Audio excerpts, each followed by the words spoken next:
Hello, sorry it's been a while. Been doing a lot of hard work at the allotment and I've just procured another allotment. I don't know if you watched my other video where I was explaining about the guards on knives and if we really need them or not. And that's where we're obviously when I'm making that video. But I'm not going to film anything interesting today. Just want to give you a quick update on the cold steel drop forged Survivalist. I said I was obviously going to start modifying it. One of the mods I've done is, so far, if you've watched my previous videos on this knife, still in the early stages of testing it and reviewing it. So basically in my other video I did on the drop forged Survivalist, is one of the things that I didn't like, which I don't like in a lot of knives, is the coating that they put on it. But since then obviously I've taken the coating off and there it is without the coating. The edge geometry I've changed, nothing changed with the edge geometry at all. I left it as it is. Obviously all I've done is stropped it, because obviously when you're stripping all this paint stuff that they put on it, it can have an effect on your blade as well. So obviously I just give it a quick strop and it was back to hair shaving sharp again. But yeah, happy with that. If it's shiny, it's because it's got some oil on it. So yeah, happy with the finish on that. So yeah, I will be doing some heavy duty chopping with this. As I said in my last video, I'm not expecting it to excel in chopping because it's not really designed as such for a chopping tool, simply because obviously it's a flat grind with secondary V-edge here at the bottom. Very hot today. So still not decided yet what I'm going to do with that edge. It's a nice thick stout blade, 6mm up here on the spine. Obviously that tapers down to maybe about 2.5mm, I'd say. So I've only got 2.5mm to play with on the edge. So if I do decide to take that V edge off, I'm obviously taking a lot of metal away. The other thing I was going to do is probably put like a semi-convex on the edge rather than a V edge, so it'll be a little bit more robust for chopping. I have done some light chopping with this. Obviously it's not the best chopping because of the edge geometry, the way it is at the minute. But so I'm still in the phase where I'm undecided what to do with that edge. Do I take the V edge off and make it into a semi-convex? Even at one point I was just going to flatten the V edge out and just leave it as it is, and just obviously therefore being a full flat grind as it should be. But the problem with the full flat grind is they're not the best for chopping, basically. So I'm just going to move this camera further because I keep kneeling down.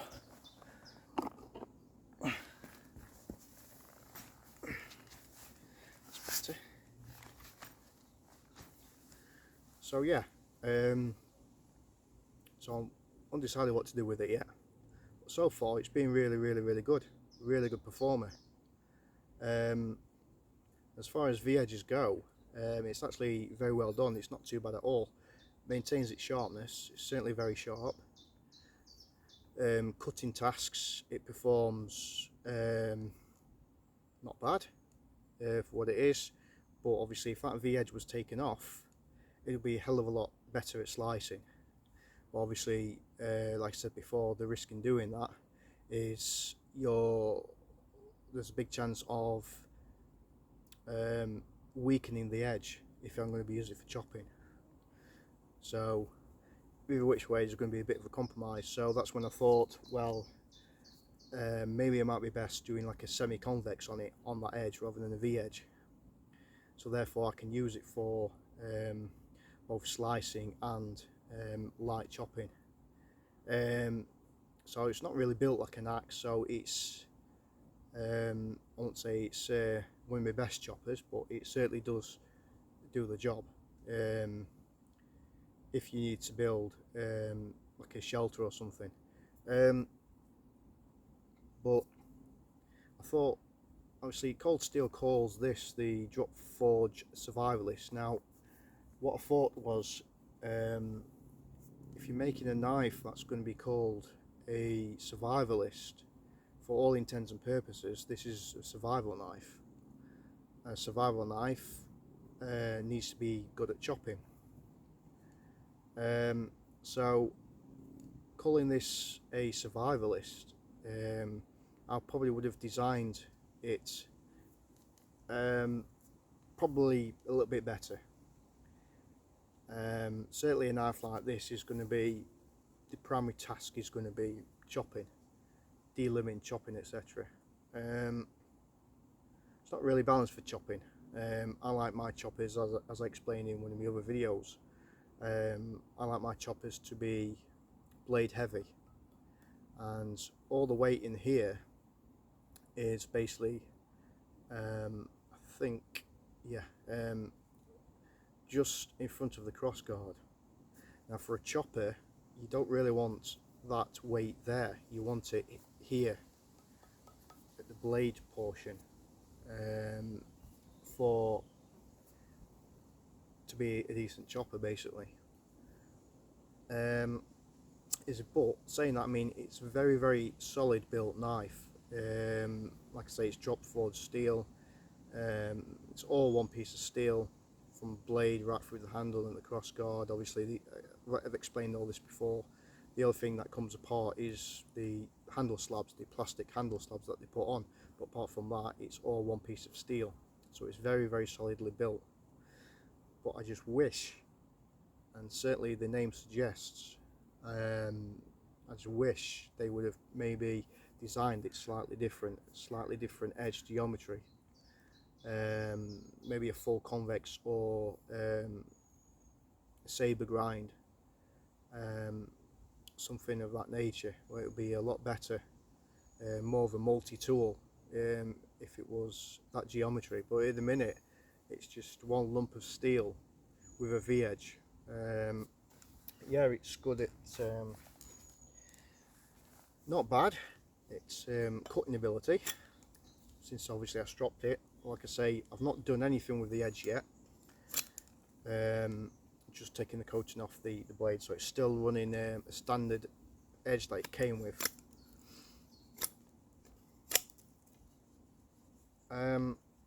So yeah, it's not bad. Still slices as it should.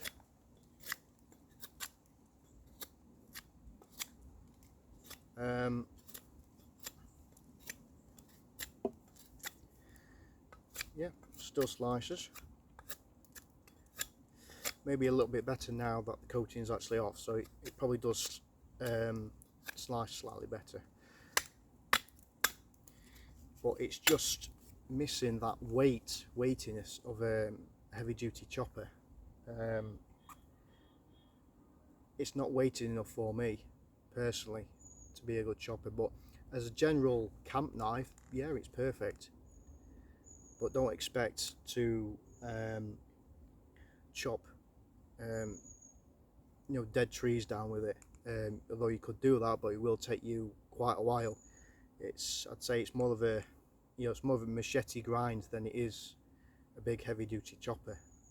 So you'd certainly have to do a lot of lateral chops rather than vertical chops, and you'd certainly have to hit with this quite hard, which I will be demonstrating in future videos of this knife in action, doing some really heavy jobs, heavy chopping jobs, to see what it is capable of. And like I say, I have chopped with this, but only some light chopping, not the heavy chopping and heavy batoning. so I've no idea how it's going to hold up. But as far as the chopping goes, I think cold steel could have made a different grind on this knife. And like I said, as the name suggests, it's called a Survivalist. So yeah, just thought I'd give you a quick update on what I've done to this so far. Not done anything to the sheath. Sheath is perfect as it is. So yeah, that's my thoughts so far. And another tool that I bought with me to the woods is a trade-off that I did with one of my friends.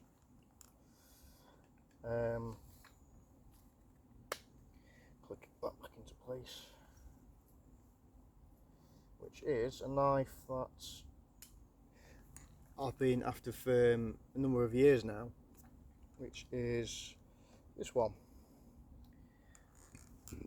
the Tops Fieldcraft Bob, or Brothers of Bushcraft as it's known.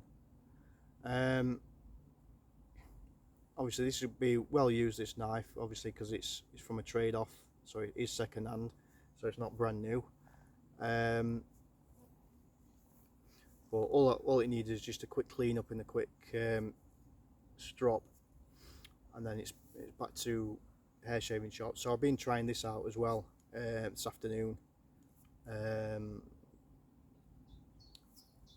You know, just for curiosity really, because obviously I've been wanting one of these for years now, and I've never actually pushed the button or seen any come up for trade in a few years.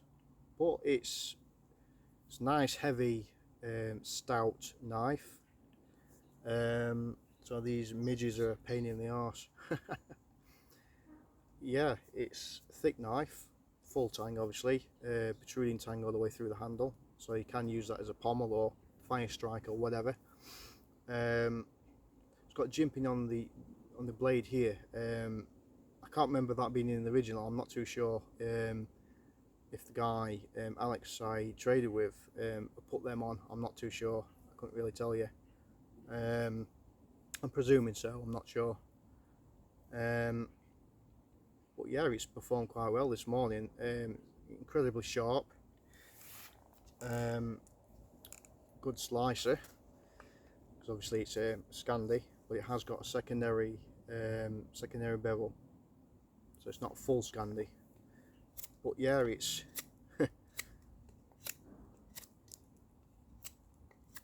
certainly a very good slicer.